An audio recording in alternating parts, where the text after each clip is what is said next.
I'm Alex, he's Jim, and this is the Charging Status EV podcast. How you doing, Jim? I'm all right. How are you? I'm not too bad, not too bad. How was your free Greg's coffee that I sent you the other day? Oh, the other week. That was good. Yeah, I'm ashamed to admit, the guy in my local Greg's, he knows my order now. It's not a good thing to be. Not a good place to be at, really, in life, but... I used to have this thing. You're probably way too young for Alan Partridge, but no, I've seen that. Oh yeah, so where he lived in the Travel Tavern, but there used to be a travel lodge just outside Bristol where I walk in, and the people in there knew my first name, and I thought that is depressing. Like of all the hotel chains as well, Travel Lodge. Yeah, it's not a good place to be at, is it? No. No, not particularly. I mean, they're a bit better nowadays, but there used to be some really dreadful travel. I stayed in a travel lodge near Liverpool Street. There's one by a little post office at Liverpool Street. I think it's called Liverpool Street, but it's actually just off Middlesex Street. Some people listening to this might know the one I'm talking about. And I stayed there for the night of a Christmas party. It was the only one that night that was under like 250 quid or something. And I went up to the room and there was some poo on the duvet, and then I pulled the duvet back and there was another poo stain on the sheets. Oh, lovely. And I went down to reception and said, the bed is filthy in my room. Could I have another one? And he said, we haven't got any more rooms. Can I give you some sheets or something? I said, what, you want me to go and like change the bed? And he said, well, yeah, really. I mean, we haven't really got any other rooms. And I said, there's shit in it. And he's like, oh, sorry. I'll send someone up. Oh, God. Yeah. Yeah. I mean, I don't have high standards when it comes to hotel rooms, but I don't really want excrement in the thing that I'm going to sleep in. Yeah. Call me old-fashioned. Well, yeah, if you're staying in travel lodges, you probably haven't got many standards at all, really. No. I mean, we stayed at that bloody Easy Hotel, didn't we, in Milton Keynes? That was your recommendation, actually. I must clarify, we didn't stay there. We stayed in separate rooms. Very much as you tried, yeah, we did stay in our own rooms. They're very basic, aren't they? If anyone stayed at the Easy Hotel. The choice seemed to be, do you want a room that smells of excrement or weed? They seem to be the two fragrances in that particular venue. Yeah.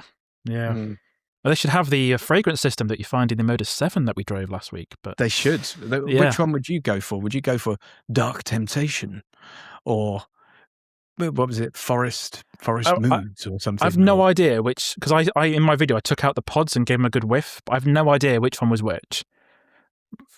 One smelled like some women's perfume, which smelled quite nice, and the other two didn't smell. Thank God you said perfume. Yeah. This one smells like women. No, if anyone's not familiar, there's our title for this episode, by the way. This one smells like women. Oh dear. Yeah, last week we drove the Omoda 7 and another Omoda, which, a different Omoda 5, but we can't really talk much about that one. But we were both surprisingly impressed. We didn't actually talk after we drove, I think, because I was filming all day and you had to disappear off. But I was really impressed with that car. I thought the Omoda 7 was absolutely brilliant, and it's like the evolution of like the Omoda 9 JQ7, and they always. I've said it in the video, but with their cars, it feels like every time you're getting into one, they've listened, almost like they've watched your video. Yeah, and all the things you've said you don't like, they've fixed. It's very good. It's unbelievable, like that. How rapidly they can improve stuff, and as a like overall value proposition, when you compare that to cars that like in its class, it feels like it's absolutely the next rung up the ladder, or possibly even 1.5 rungs up the ladder. Oh yeah. No, I agree.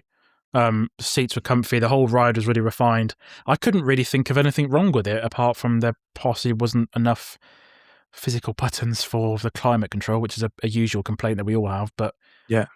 it's a solid car. It looks cool. Bags of technology, nice design.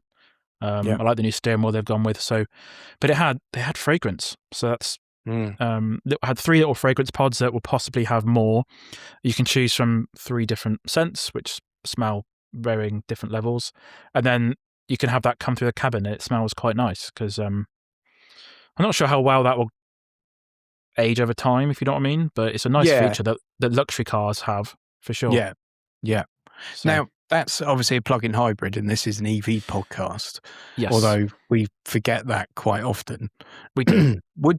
How do you think an EV version of that car would go down? And do we think they're as far along with their EV drivetrain as they are with their hybrid system? The only EV Cherry product I've driven is the JQ E5. I haven't driven the Omoda E5 yet, and I thought the JQ E5 was really good. Yeah, I did. It didn't. It obviously felt like a cheaper car because it wasn't that expensive. But it was decent for what you pay, and it's a nice design as well. I do think that they're at a good level with their EV stuff. I just don't think they're looking to sell or push as EVs as hard as other manufacturers at the moment. I think they've had a lot of success with plug-in hybrids. Obviously, they're number 4 again last month for the JQ7. The figures just got released as of recording, so they're obviously riding that wave of the plug-in hybrid hype, I guess, at the moment, and that's the most popular segment of the market, nearly, I think. So, I think their EV stuff is possibly quite good, but I think they're just focusing on plug-in hybrid. But yeah. I wonder how much of that is shared across the other Chinese brands as well.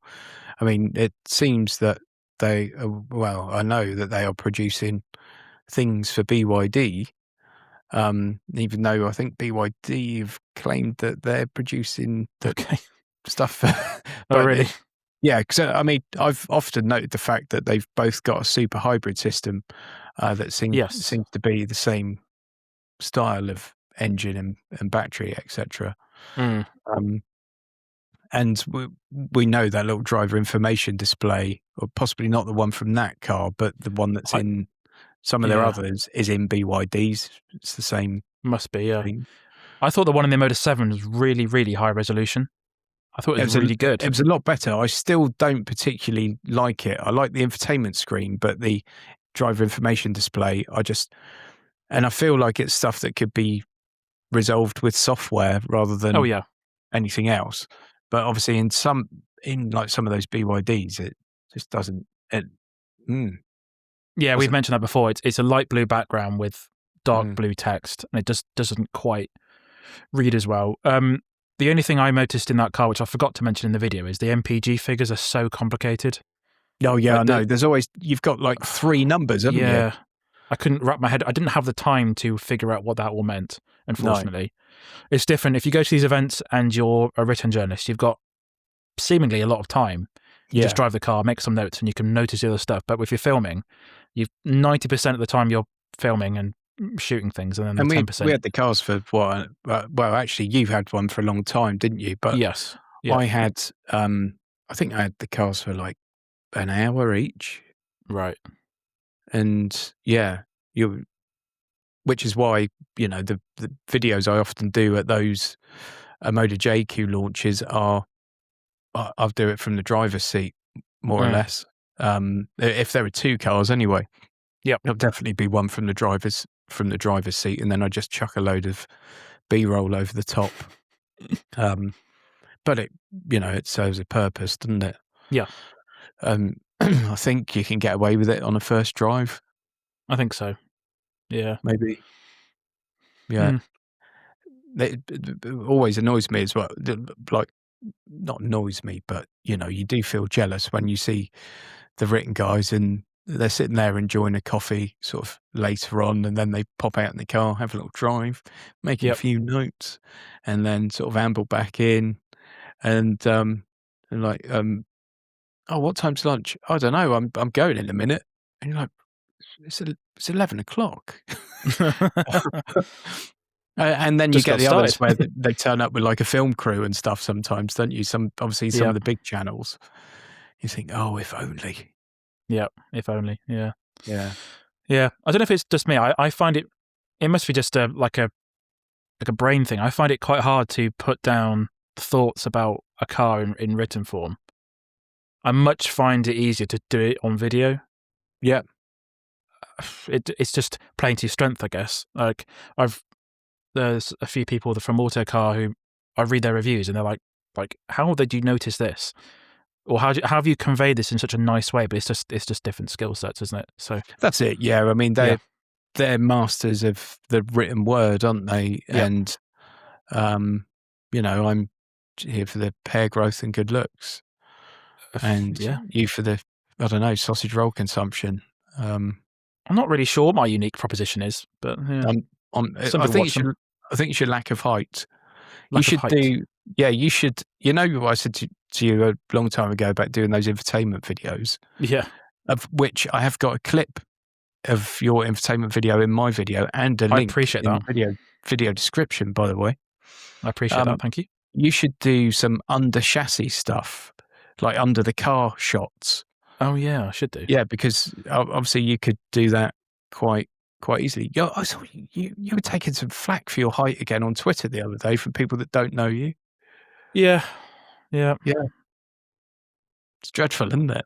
I have to deal with that every day of my life. But yeah. Yeah. Oh well. I mean, it's fine when, like, I know you very well, obviously, so the abuse is just natural and it just flows. But when someone doesn't, you're like, it's a bit rude. Like, yeah. But yeah, we haven't even got Fat Chris Harris the other day again, by the way. Oh, again? Oh, nice. Yeah. I get it now about once every 6 weeks, I'd say. Okay. And I don't think it's the same person, but I do enjoy that. Imagine the same person, different I just account. love the fact that he's possibly fatter than me. Yeah, I'm Fat Chris Harris. Yeah, brilliant. But yeah, we obviously drove two hybrids last week, and then we've got 2 petrol cars to drive tomorrow. So we're not really doing much EV stuff lately. But I've just had an EV this week, though. Oh yeah, I've had the Tesla Model Y Performance. Oh, cool, nice. And I thought it was pretty fab. Yeah, I liked it a lot.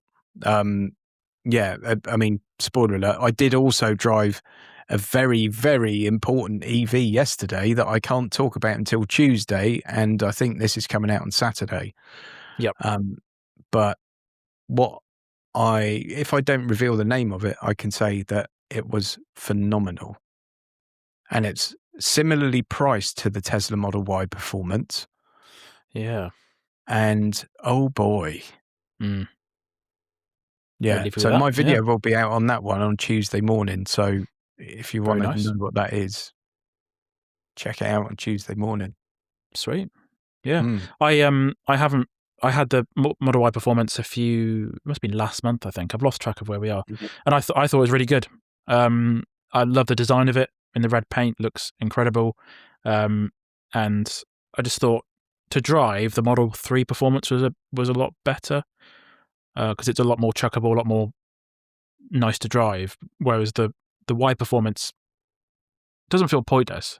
It just feels like a little bit, well, not sure. Yes, it's just a massive car, isn't it? Yeah, it's interesting you say that, because I went into it thinking it was pointless, and at the end of it, I was thinking, actually, maybe this is the point, which is that when you're in sort of comfort mode, standard mode, whatever it is, standard mode, it is just a Tesla Model Y. Yeah. But when you want it to be something else, my word, it can be something else. And it is possible to get it a little bit twitchy. You can have a little bit of fun in it. It's not an Ioniq 5N. No. By any stretch of the imagination.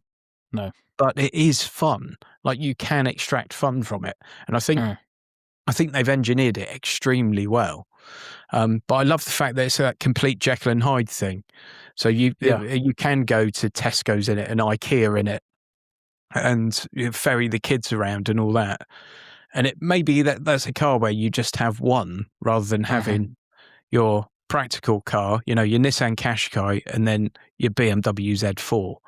Yeah, you've just got one car that can do it all. And I mean, the performance is ludicrous, isn't it? I mean, it's insane mode now rather than ludicrous mode. But oh my lord, 3.3 second 0 to 62 or 0 to 60. Yeah. Tesla are weird. They always give you 0 to 60, but it's obviously. Do you know what? As well, I've been using the Grok a lot. Oh yeah. Do you know I speak Spanish, but I'm like terribly out of practice because I haven't spoken Spanish regularly for a long time. I've been going into language tuition mode on Grok. And all I do, I don't give it any instructions or anything. I just say hello to it in Spanish. It immediately knows I'm speaking Spanish. And I tested it by saying hello to it in Chinese, and it responded in Chinese. No way. And it's absolutely instantaneous.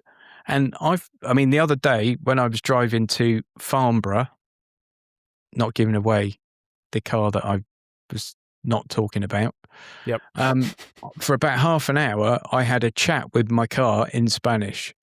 Wow. And it was a very natural conversation with someone using absolutely the correct accent for my accent. I don't know if it picked up on my accent.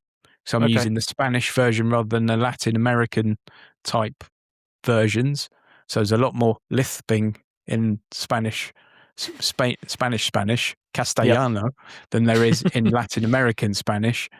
I'll have to try one of mine actually, like when Grok appears in them. It might be in one of them now, but I rarely drive my own cars now. But I'll have to try doing like a Mexican accent with it and see if it responds differently. Yeah, that'd be interesting. I'm not going to do that now because it might come across as off colour. But yes, of course. Yeah. No, I know. When we drove the new Model 3 Standard a few weeks ago, I was with Graham for most of the day, and he was saying that he's tried out Grok on his car and it's quite good. So, yeah, it's that's all I've done with it. But it was. I also had my son in the car, and I had to take him plane spotting, and I got it to. You can go into like kids story mode. And my son's called Jake, and I got the car to make up a story about a boy called Jake who gets to fly a Concorde and blah, blah, blah. And it just goes, okay, once upon a time, there was a boy called Jake. And off it goes. And it comes up with like a really decent little story. Yeah, but it's so quick. There's almost no thinking time. Yeah. And you think you're just on probably like a 3G connection, 4G connection. Yep. I wonder if a lot of it is local. I think it is. It must be, because that reaction time. Yep. Yeah, there must be a lot of it as local. Because apparently the update for it on the Teslas is quite big, but also the CPU and GPU in those Teslas are really quite advanced. Hefty. So yeah. Speaking of which, that's quite cool. Ordered my MacBook yesterday. Oh, MacBook M5 Max. M5 Max. So. Yeah, but I didn't go like the whole hog. I didn't go for the Max with all the GPU cores. No, I went for just the entry level Max. Oh, okay. Yeah, but that should get a few years. Yeah. Use, I hope. Create your quality YouTube videos. Yes. Yeah. Creating history every day. Yep. I'm quite impressed by the MacBook Neo. To be fair, the entry level one. That looks amazing, doesn't it?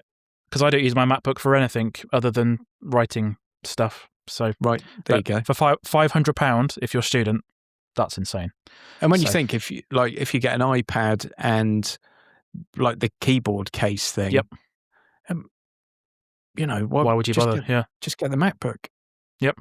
Yeah. I know there's some stuff where it's better on an iPad, like if you're doing drawings or something, or maybe you just want to watch a video on a train or something, iPad's great for that. But it's exciting stuff. Definitely. Oh, did you see that the BMW i3 is supposed to be revealed on the 18th of March. Yes, and I was told that yesterday that we're Nice. going to be seeing it in a couple of weeks. So yeah, I didn't know they'd announced it was going to be shown on the 18th of March. Yeah, I like the look of that. Well, the mock-ups that Autocar have done, which are usually pretty accurate. But the headline thing is it's going to have 400 kilowatt charging and 500 miles of range. So I've driven a car like that very recently that I can't talk about until Tuesday. Oh, that's interesting. Had almost the same numbers. Yeah. I was quite impressed with I was quite impressed with the i4 I drove a few months ago because it handled really well. And if the i3 is exactly the same or similar, just a little bit smaller, that'd be quite impressive. I think the i4 looks like an amazing used buy. Yeah. You can get those for like not silly money now. And when you look at their new price, they were, in inverted commas, silly money. They're very expensive. Yeah. I mean, you can get one for like 20 now. Yeah, there's a lot of used bargains out there, really. Yeah, we haven't done news on this channel for a little while, but there's one more thing I wanted to talk about. It's the Lotus Eletre plug-in hybrid. Right, yep. So they've re-engineered it to be a plug-in hybrid. And I don't think it's a proper plug-in hybrid. I think it's a range extender. Oh, okay. So which would make sense. If you're going to re-engineer, that's surely going to be easier. Yeah, they've given it 939 horsepower. There's a 2-litre 4-cylinder engine, and then it's still got a 70 kilowatt-hour battery pack. So it's more of an EV first than anything else. But I'm not sure how I feel about that because I was really quite impressed with the Eletre as an EV. But hopefully it doesn't sort of dilute the experience of that car because it's really a tough one, isn't it? Like the Lotus purists would scoff at the EV probably. Oh, they do. Yeah, and obviously Lotus, everyone will say, well, it's Colin Chapman, it's about having light cars, and that's, the key to everything is having a light car. And they're not really, and they might be thinking, well, maybe we'll get some more Lotus customers with this, but they're still not going to like it, are they? No. I think they should have like the light petrol cars and then full EVs, but the plug-in hybrid, I'm in two minds about that one for sure. Yeah, we'll have to see how it goes. I really enjoy the 2 EVs that they make. The Emea even more so because it's that low down saloon. So I've actually got no problem with them making what they want to make. Oh yeah, absolutely. Yeah, make what you want to make, and especially with go EV for stuff. it. But you just have to hope someone buys it.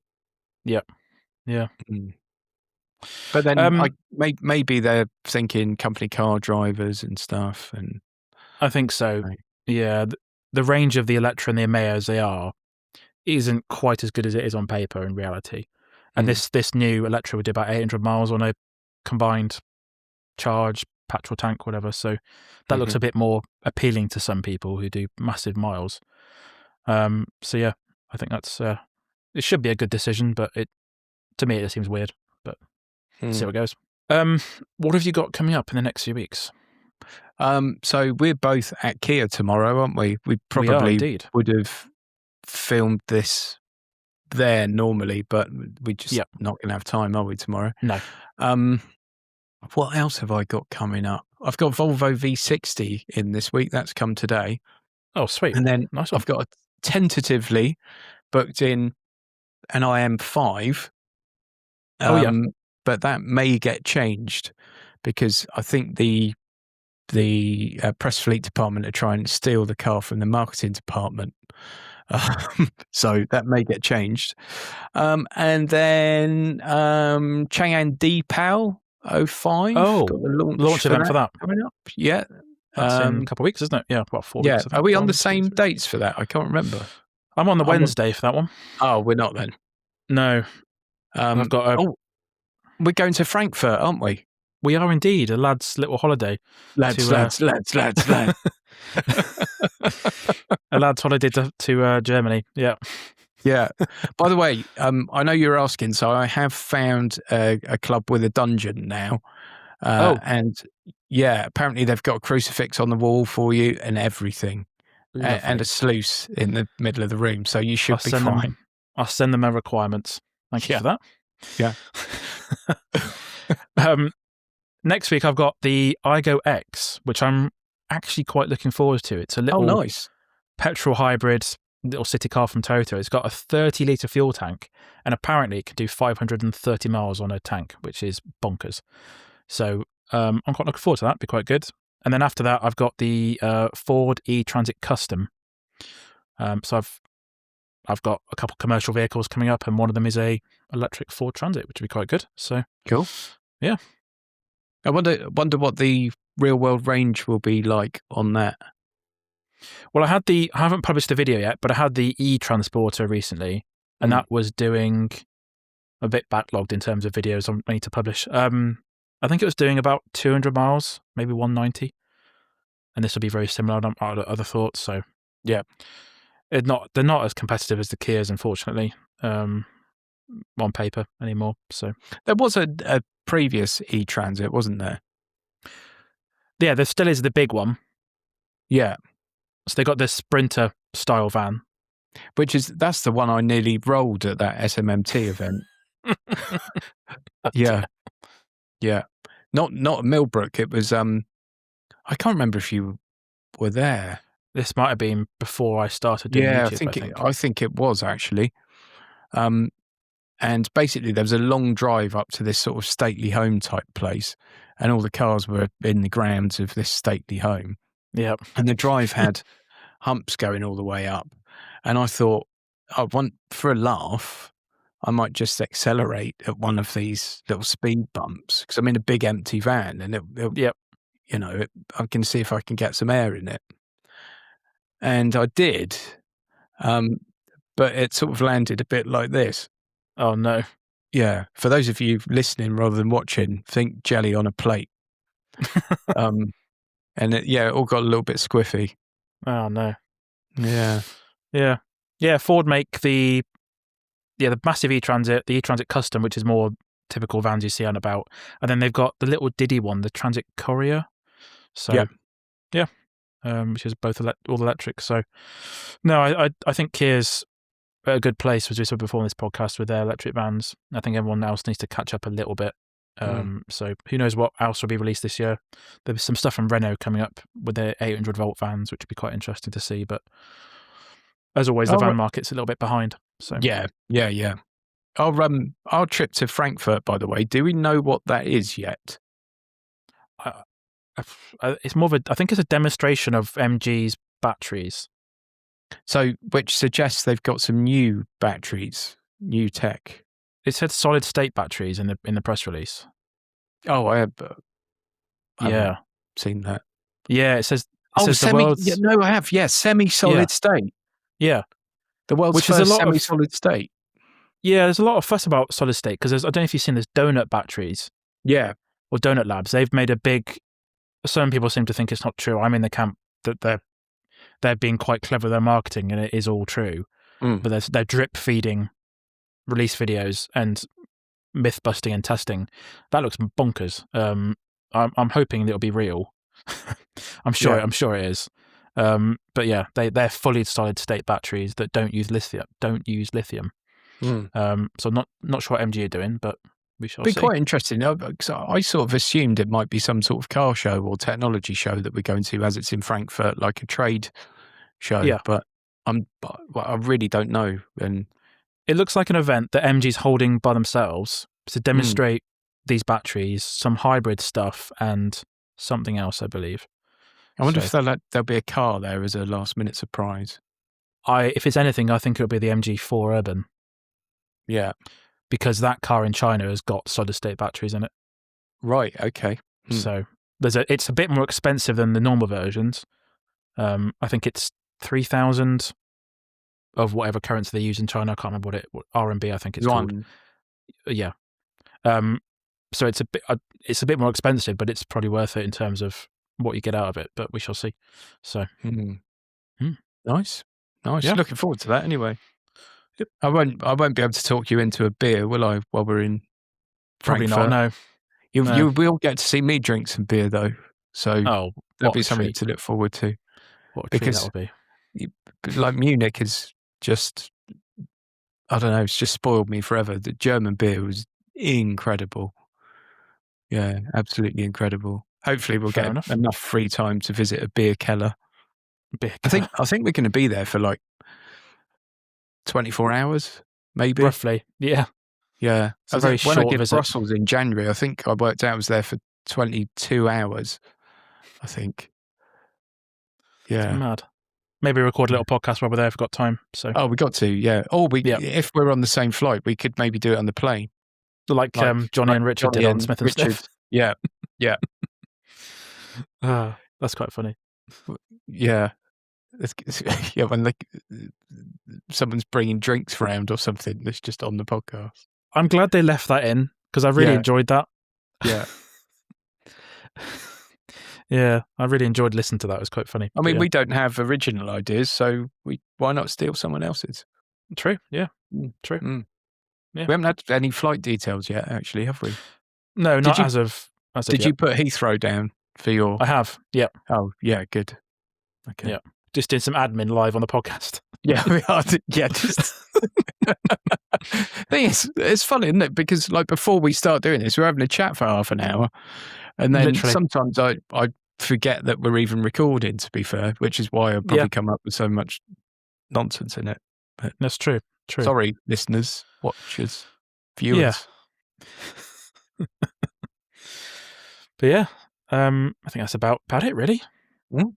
Yeah. Yeah, we're looking forward to the Kia event tomorrow. So videos for that will be out at some point on our channels, whatever time schedule we're sticking to with ours. But yeah, should be good. And that's what, K4 and Stonic. Yeah, the K4 is either a pure petrol, I think with a manual gearbox. I'm not sure. I think they've got both. Yeah, yeah. And there's a 48 volt mild hybrid as well. I think they've got both in the Stonic as well, actually. Yeah. Yeah. A manual petrol hatchback is a rare thing to see in 2026 or even 2025. So, yeah, be interesting. But yeah. Cool. Where can people find you online if they want to find out more about you? Notaguru.co.uk and my YouTube channel, definitely Not a Guru. And you, Alex? Yes. Yeah, there's some good stuff on there. Looks Graham Cobb, our friend, is writing some stuff every day for you. So just good. It's basically Graham's takeover. It's now. He said he posted something on Twitter yesterday and said, "Here's a new article I've written for Jim's website." And I just replied, "Our website." Yeah, and soon it will be your website. Yeah, it's good. I've put you on the team page as well. I noticed that. Yeah. Yeah, because you've contributed to it before, and I do feel like you're a member of the team. Yeah, I don't know about you, but I have zero time to write anymore, which is a bit of a shame because I enjoy writing news. I don't really. Yeah, I really enjoy writing car news, but I just don't have the time. I haven't got the space in my day to set aside a few hours to do that.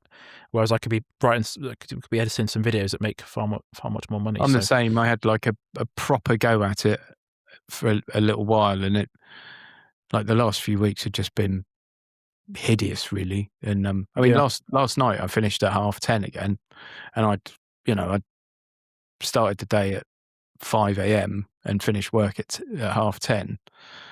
And you just think, how could I possibly also sit and write an article that's worth anyone reading ever? Yep. So love the fact that Graham's doing it and seems to be really enjoying it. So yeah, thanks, Graham. Again. Yeah, it's good. Lovely chat. I've been running my website for 13 years now. Jeez. Which is crazy. But I've literally, there's at least an article a week on there, I think, for 13 years. There must be. That's quite an achievement. Yeah. No, it's good.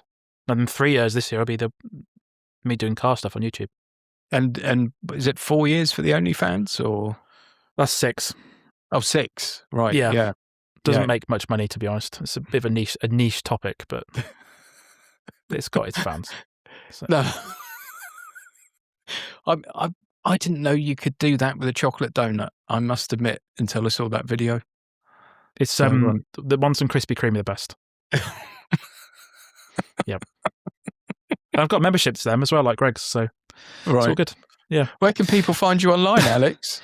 They can find me on theinterface.uk, and there's regular technology, car news, and another podcast I do about Wi-Fi stuff if you're interested in that for any reason. And also my car YouTube channel, The Interface Cars, where I do weekly car reviews, which is, or sometimes bi-weekly now, and then also infotainment guides as well, which people seem to find quite useful. Yeah, I think that's all good. And yeah, we've got some car events coming up soon, and we'll see you again next time. Bye-bye.